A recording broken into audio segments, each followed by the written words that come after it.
Allah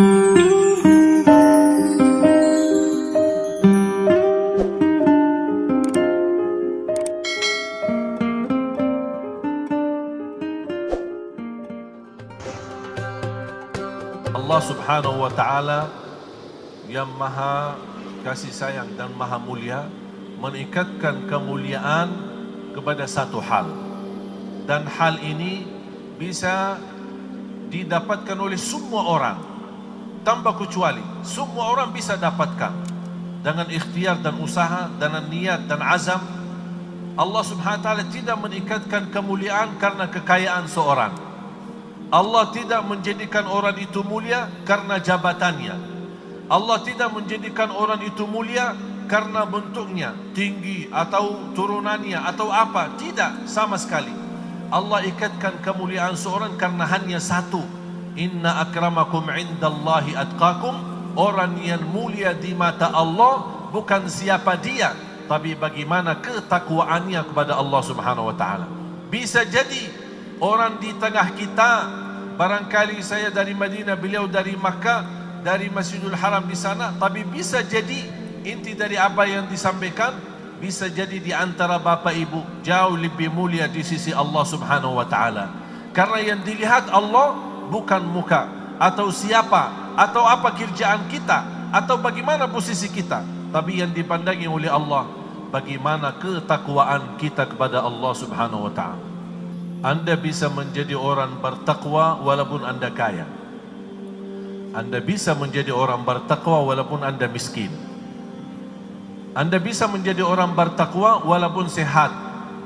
Dalam keadaan sehat bisa jadi takwa. Biarpun sedang sakit bisa jadi orang bertakwa. Anda bertakwa di masjid bisa.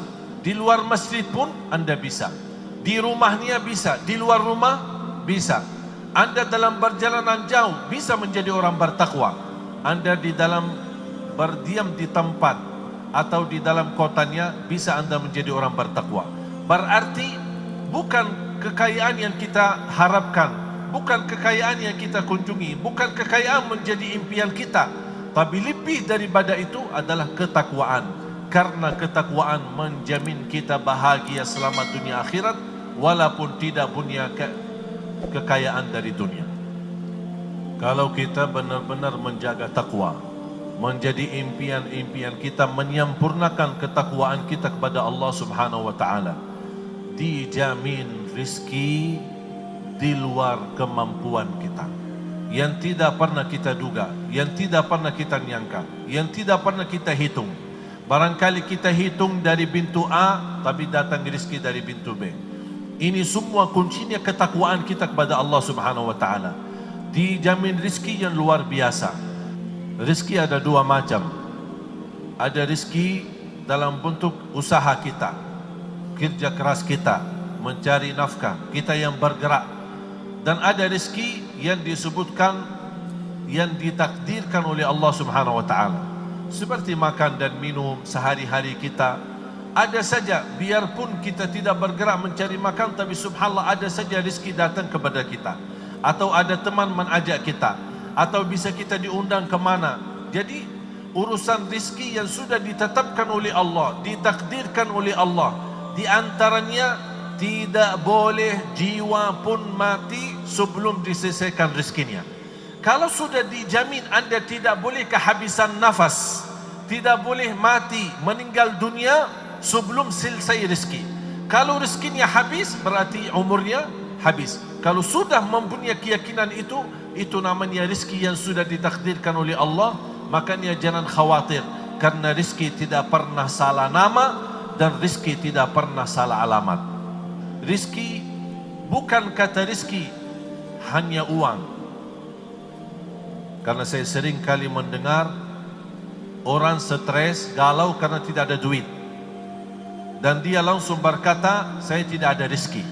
Seolah-olah rezeki yang begitu luas disempitkan dalam kata duit. Padahal sehat walafiat itu rezeki. Anda bisa berlangkah-langkah ke majlis ta'lim menuntut ilmu, itu rezeki. Anda bisa ke masjid salat berjamaah, itu rezeki. Berbakti baik sama orang tua, itu rezeki. Memiliki keturunan, menghafal Al-Quran, itu rezeki. Anda bisa bangun tengah malam tahajud, itu rizki. Jadi rizki itu sangat luas. Jangan sebab menjadikan rizki hanya uang, hanya duit. Kalau tidak ada duit berarti galau, tidak ada duit stres. Sedangkan takwa ini menjamin rizki yang sangat luas. Dan di antara rizki yang sangat luas, amal ibadah kita diterima, doa kita dikabulkan, dan kita bahagia selamat dunia akhirat. Dan inilah rizki yang sesungguhnya.